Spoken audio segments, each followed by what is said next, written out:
DiscerningHearts.com presents Inside the Pages, insights from today's most compelling authors. I'm your host, Chris McGregor, and I'm delighted to be joined by Dr. Peter Kreeft, who is a professor of philosophy at Boston College and is one of the most widely read Christian authors of our time. His many best-selling books cover a vast array of topics in spirituality, theology, and philosophy. They include Practical Theology, Back to Virtue, Because God is Real, You Can Understand the Bible, Angels and Demons, Heaven, The Heart's Deepest Longing, and A Summa of the Summa. With Dr. Peter Kreeft, we go inside the pages of How to Be Holy, First Steps in Becoming a Saint, published by Ignatius Press.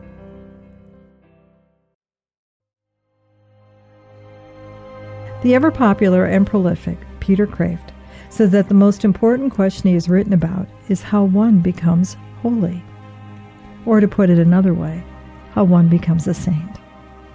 This question is central to all the great religions, Kreeft demonstrates, for striving toward holiness, moving toward perfect love, is the whole purpose of life. Dr. Kreeft admits that he is only a beginner on the climb to holiness, and it is to novices like him that he has written this engaging and encouraging book. Using the insights and experiences of saints and great spiritual writers throughout history, Dr. Kreeft shows what holiness is and how it can be achieved. He especially draws upon the spiritual classic Abandonment to Divine Providence by the Jesuit Father Jean-Pierre de Caussade. The core of Caussade's timeless gem is that God reveals himself to all of us through the daily events of our lives. The surest way toward spiritual growth, therefore, is by persevering and accepting the merciful will of God in every situation. Dr. Kreeft stresses the simplicity of his approach to holiness, which focuses mainly on the virtue of love. Sanctity is love, he asserts, and only that can give us what we all long for, deep and lasting joy. We now begin our conversation with Dr. Peter Kreeft. Dr. Kreeft, thank you so much for joining me. Thank you for having me. How to Be Holy, First Steps in Becoming a Saint. Such an important work that you provided for us, particularly because you introduce many of us to a very important spiritual classic. Could you tell us about your experience with Jean-Pierre de Caussade? Well, I like simple books. I don't like to get too complicated. Keep it simple, stupid, KISS, that's one of my favorite rules. Now, the fundamental aim and purpose of human life is to become a saint so that you can appreciate and enjoy heaven better. Blessed are the pure of heart, for they shall see God. So any book that can help us to put our foot firmly on the first rungs of that ladder is precious. And this is a very simple classic. There are probably greater spiritual classics for the advanced, but this is one of my favorite books for beginners. And it's based on a very simple idea. Unless you're an atheist, unless God is simply unreal, he's perfect. He knows everything, he controls everything, and he loves everybody.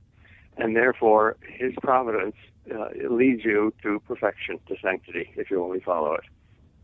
All things work together for good. If not, then either God is weak or stupid or wicked. Well, that Romans chapter 8, verse 28, what you just gave us, that for those who love God, all things work together for good, can be a concept that really, we scratch our heads and say, really? All things? Is it truly possible? It has to be, because if not, then either there is no God or God's not God. That's the most important and the hardest article of faith to believe, especially when things seem to be falling apart and nothing seems to make sense. You still hold on to that life preserver. When your ship goes down, that's the most important time to hold on to your life preserver. I guess that's what atheists will draw upon when they'll say to us, why would he let the ship go down? Well, that's a very good argument. That's the very best argument for atheism. And God has allowed that as a real test of faith. And if you come through that, your faith is much stronger than it ever was before. A faith that's not tested by suffering that you can't understand, that's a weak faith. There's no convincing argument against that. It doesn't disprove the existence of God, but it certainly looks like evidence strongly against it. I think that's true. I mean, as you point out in the book so beautifully, that sanctity, at its very essence, if we were to understand its sanctity, holiness, it's love, isn't it? Yes. It's not mainly a no, it's mainly a yes. The commandments, even when they're framed as no's, are yeses. You say no to the no in order to say yes to the yes. You say no to all the enemies of love so that you can love God with your whole heart and your neighbor as yourself. Well, now there's the rub, isn't it? I mean, it's not about having a feeling, but just as you said, we have to will it, or we have to do it, don't we? That's right. And the cleverer you are, the more easy it is to deceive yourself that you've done it just because you're thinking about doing it, because you live in your mind so much. But we've got to live in the real world. We have to do it. Now, isn't that interesting? We live in our mind. I mean, this is something that philosophers do, don't they? Oh, yeah. Philosophers and psychologists tend to go crazy much more frequently than ordinary people. And yet, it's exactly there that we can come to know him and to love him and to serve him. And it goes all the way back to love, isn't it? Because that's ultimately the origin of all service. Well, if philosophy is based on love, if it's the love of wisdom, that'll lead you to God. If it's just based on cultivating your own cleverness, it won't. Well, to know the very nature of God, it can only be experienced through love, and love is ultimate goodness. So that's the nature of God, isn't it?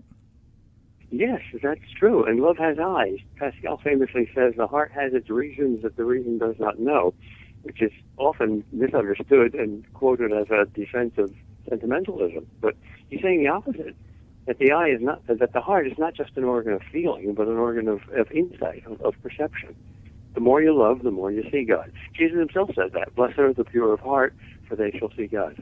And to be able to see that, it's something that oftentimes we need to have help, don't we? I mean, to be able to grow in this holiness.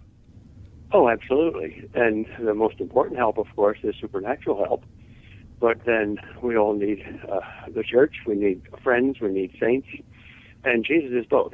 He's our ultimate human friend, and he's our ultimate supernatural help. So that's the single word answer to how you become a saint. That Father who created us and is all good and loves us knows what's best for us. But as you point out in your book, and as we've experienced in life, we don't always understand why he allows certain things to happen, do we?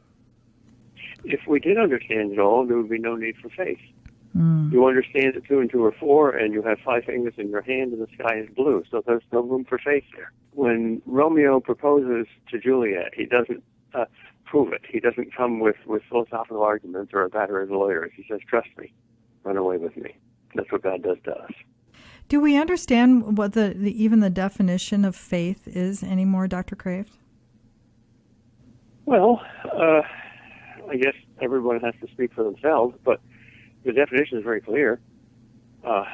Faith means here's the old Baltimore Catechism definition. The act of the mind prompted by the will, whereby you believe everything that God has revealed on the grounds of the authority of the God who revealed it. In other words, God said it, I believe it, that settles it. So that's the intellectual dimension of faith. But there's a deeper dimension, the personal dimension. You trust him. You put your life in his hands. Don't just make up your mind to do it, you do it. It sounds like you're speaking of relationship. Of course. The very word religion means fundamentally relationship. It comes from the Latin religare, which means binding relationship or binding back. Hope, then, is the arms that spring from that faith. It's like it's grasping to embrace the other, isn't it, at its core? Faith, hope, and love are the 3 glues that glue you to God. And they're the highest functions of the 3 powers of the soul that raises above the animals. Faith is the highest thing that our mind can do. And love is the highest thing our will can do. And hope is the highest thing our desires and our feelings can do. And so God having created us and wants this relationship, this embrace. He wants what's best for us, as you've so clearly articulated in the book. He makes us holy in two ways, doesn't he? He desires that for us, and we hopefully are desiring that as well. Yeah. We can't do it without him, and he won't do it without us. That's what love is. It's got to be freely given, and it's got to be freely accepted. That's the only reason there's a hell. God doesn't want anybody in hell. He doesn't put anybody in hell, but he gives you free will, and he said, here is my gift. No matter how great your sin, my forgiveness is greater. If you believe that and accept his gift, you have it. But if you don't believe him and you don't trust him, you don't accept the gift, you don't have it. Well, there's that first way on how we become holy, and is that free will. And what a crazy gift that is. My gosh. I mean, it's dangerous. If we were God, we never would have risked this. No, we would have created happy little robots. Ask any parent. You wish. You just wish. Yes, having fits is more rational than having children. It's not nearly as much fun. It's true. It's true. I mean, he must find joy in our choices sometimes, and it's misery. And you got to have a sense of humor. Every successful parent has to have a sense of humor, and God is the most successful parent. So he must have the most enormous sense of humor. Yeah, he really does. And then also, though, because he has that great love for us, as you've said, our that will of ours, even if no matter how strong we think our faith, our hope, our love is, it isn't strong enough, is it? That's one of the things he has to teach us at our own expense sometimes. Socrates, my favorite philosopher, says there's only two kinds of people in the world. The fools who think they're wise, and the wise who know that they're fools. Pascal, one of my favorite Christian philosophers, says there's only two kinds of people in the world. Saints who know that they're sinners, and sinners who think that they're saints. When that will is not strong enough, when it's not, we cannot do it on our own. This is where the great mystery of suffering comes in, doesn't it? Yeah, suffering educates us. Even the old pagans knew that. If you've never suffered, you can't be wise. Because suffering teaches you how weak you are and how needy you are and how you can't do it on your own. And it toughens you. It strengthens you. The person who's never suffered is the real unfortunate. When you talk about those saints, I can't think of a saint that didn't suffer. I mean, and you think of the faith of Therese and the Little Flower or Bernadette or Faustina, Colby, you name it. They all had tremendous faith, hope, and love, and yet look at how they suffered. People think that deep suffering and deep joy are opposites. They're not. They go together. The only really joyful heart is the one that's suffered a lot. The only whole heart is a broken heart. Look at Mother Teresa, a lifelong dark night of the soul, and she's one of the happiest people in the world. And she keeps talking about and practicing cheerfulness. It's crazy for us, isn't it, to think that somehow if I choose to be, well, somehow that I'm going to choose to be a saint, and then I'm going to work for that it scares me a little bit that I might have to suffer. And yet the reality is everyone suffers, no matter what. In the human condition, I don't care how rich you are, you're going to suffer, aren't you? Yep. You suffer either in the way that Job did or in the way that the author of Ecclesiastes did. Here is a man who had everything taken away from him. And in the end, he saw God face to face. He had heaven on earth. In the Old Testament, you can't see God's face and live. Only Moses and Job did that, but Job was one of them. So that was his supreme joy. Even before he got his stuff back, he was totally satisfied. On the other hand, Ecclesiastes has everything. Wine, women, and song, richest man in the world, and he says it's all vanity, vanity of vanities. So the question is not how much suffering you have, it's what kind of suffering you have. Do you have the positive suffering that leads to love and wisdom, or do you have the negative suffering that leads to meaninglessness? Well, in his great guidance for us, as you term, he becomes our guru, as it were, God the Father. He provides for us. Now, I'm a mother of, with my husband, of two autistic children of our three, and we have really come to know the individual education program, the IEP. And each of our children, it's very unique and set up to meet their particular needs, and that's true for all of us in our life, isn't it? Yes, and our Heavenly Father is the ideal parent, and incredibly patient and has a great sense of humor, and therefore he treats his severely brain damaged, handicapped children, us, the way we're supposed to treat ours. We're all brain damaged in one way or another. I have a handicapped child too, and she's taught me more than anybody else has. She's taught me who I am.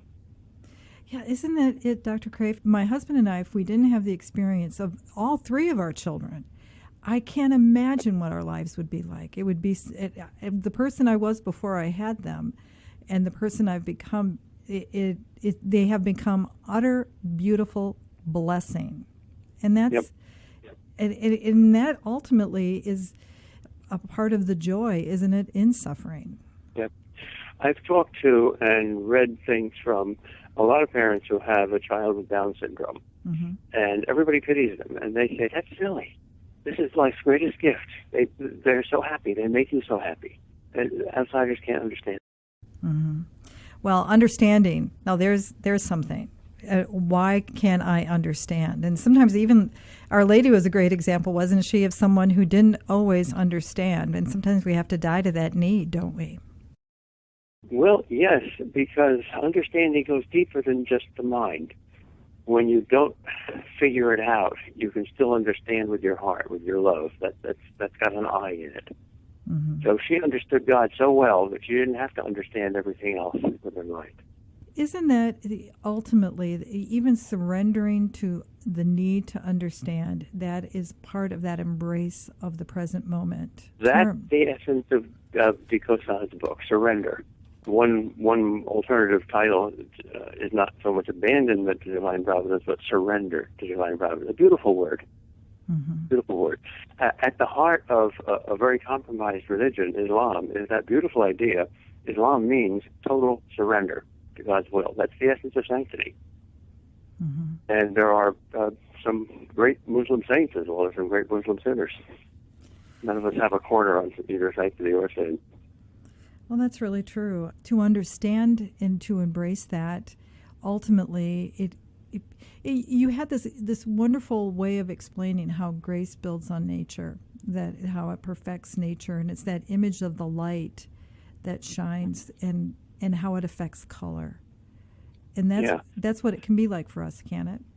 Yeah, because light doesn't have any color, because it transcends all color. Therefore, it's the friend of every color, and it brings out more of every color. And that's like God, too. He is utterly transcendent to us, and therefore he can't rival us. He doesn't need us. He doesn't need anything. He's not running for president. So he enlightens everybody. Everybody. Grace is astonishingly non-judgmental, like light. But to be able to receive that, it really requires the opening of one's heart. And that term, heart, do we understand it? I mean, I actually had someone tell me once, a really wonderful, nice guy, though, a very guy's guy, who said, "Oh, that's such a feminine term. Do you really want to use the word heart?" And I'm like, well, it seemed to work in the scriptures really well. Good grief. Well, we usually misunderstand it. We think it's feeling and sentiment. It's deeper than that. It's the heart of the matter. Just as the heart pumps the lifeblood throughout the whole body, so the heart of your soul, the depth of your soul, pumps the blood through the feelings and the thoughts and everything else in your soul. It's something that's almost indefinable, like the center point of the circle. It's not this particular wedge of the circle. It's the center of all of it. The heart's a great mystery. It really is. And isn't it really part of that surrender is also you have to be able to discern, because there's so many movements within that, because it is such a mystery. And within that heart, you have to be able to discern it. Oh yeah, it's got a mental aspect. It's got an I in it, and it's got a will aspect. It's a free choice, and it's got a feeling aspect. There's trust. There's personal relationship. The heart gets all those things together. Have we cultivated a discerning heart, Dr. Kraft? Well, yes and no. Every age and every individual has their own pluses and minuses. I think deep down we know that we have to do that. Religion has to go to the very depths of our being, but we're not good at it. We're confused. So our first step is to ask for help, because we can't do it on our own. God has to do it. one of my favorite prayers is, Lord, I believe, help thou mine unbelief. Well, one of the things that we have to be aware of, isn't it, that in this call to holiness, that there will be those enemies of holiness that will try to even dissuade us or even pull us away from that light. And that in what we call spiritual warfare, right? All the saints teach that. As soon as you make a concerted effort to strive for holiness, the devil wakes up and attacks you and makes things difficult. And God allows it because that's the way you train your spiritual muscles. It's the way you become wiser and holier. So it's a fight. Would not his first attack on you be to try to convince you that you can never become a saint, that it's not possible for you? Yep. Despair. Pride and despair go hand in hand. They seem opposites, but they're very, very similar. I think that's probably what he did to Jesus in the Garden of Gethsemane. You can't do this. You're a failure. You're not going to save everybody. Some people are going to go to hell anyway, even though you're dying on the cross. So you're a failure. Stop. That was a very serious temptation.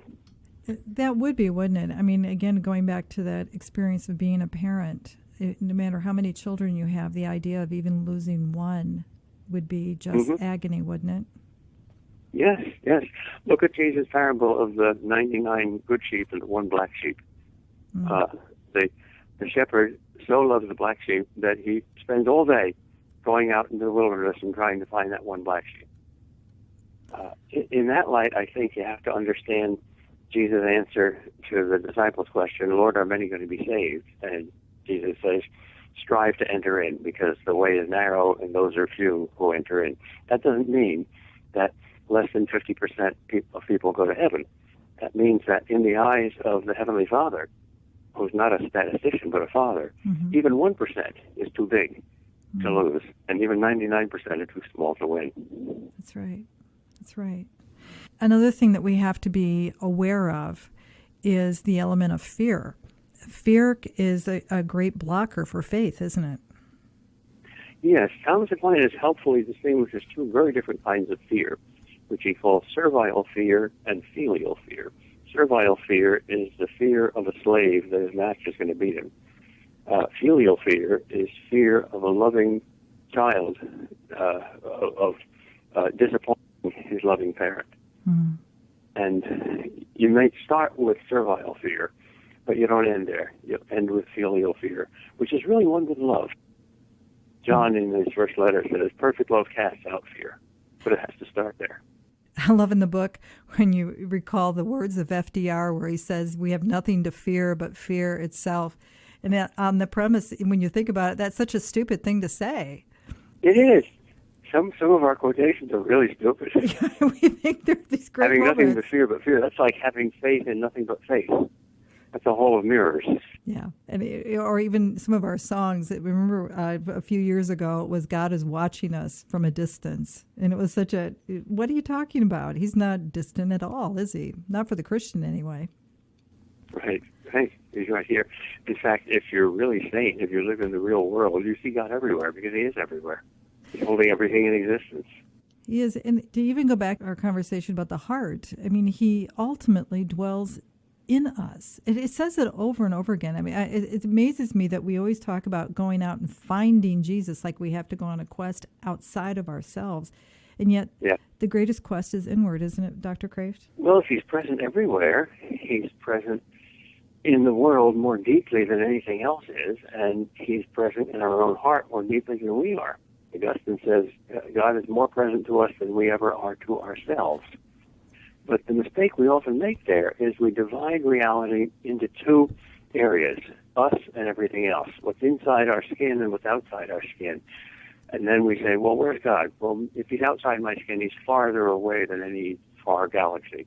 And if he's inside my heart, well, then he's there so mysteriously and darkly I can never find him. But the mistake is to look at things from our perspective and say God must be either inside me or outside me. But we're in him, and the world is in him. We're not the standard. He's the standard. We're not the map makers who say, okay, God, objective or subjective? Are you in the world or are you in me? God makes the maps. He says, are you in me? He invites us to come in, to come home. Isn't it beautiful? And he's all good. So ultimately, once we're just transformed and embraced and just saturated in like a tea bag, we're in all good, aren't we? Yeah, yeah. And we're literally insane not to respond to that. Everything God does is out of love and for our ultimate joy. And we distrust him. We say, that can't be. That's too good to be true. He's making a mistake here. I got to do things my way, not his way. And that never works, and we know it over and over again, and yet we keep trying it. It just really is an imperative for us then just to surrender. And ultimately, even though it's an act, it's kind of a paradox, isn't it? And we're called to respond with our will to love, and yet we're called to surrender that, to let it go. Yeah, and that's the great paradox, because when you surrender yourself and your will, then yourself and your will really come alive. And the only way to be a complete human self is to surrender yourself. And Jesus uses that beautiful image of the grain of wheat. Unless it falls into the ground and dies, it's not alive. But if it dies to itself, it produces great fruit. Well, I could just sit at your feet all day, Dr. Kraft, and just learn and continue to try to grow in holiness and that awareness. I have to tell you, I love the appendix in the books. Appendix 1 and 2, the meditations and just the dialogue. I love it when you do those in your books. They're just absolutely phenomenal. Oh, thank you. I think most readers do, because dialogue is closer to the nature of God than monologue, because God's a trialogue. He's a Trinity. So the more people you bring into the dialogue, the more non-alone you are, the more you go out of yourself into others, the more like God you are. Isn't another word or another aspect of dialogue is communication? And at the heart of that is communion. Yes. Wonderful. Well, I wish we had more time. Any final thoughts, Dr. Kraft? Just turn your thoughts over to God. Your thought life is the origin of everything else. So St. Paul says, bring every thought in captivity to Christ. Lay it at his feet, and he'll give it back to you multiplied. Beautiful. I love that. Dr. Peter Kraft, thank you so very much. You're very welcome. God bless you.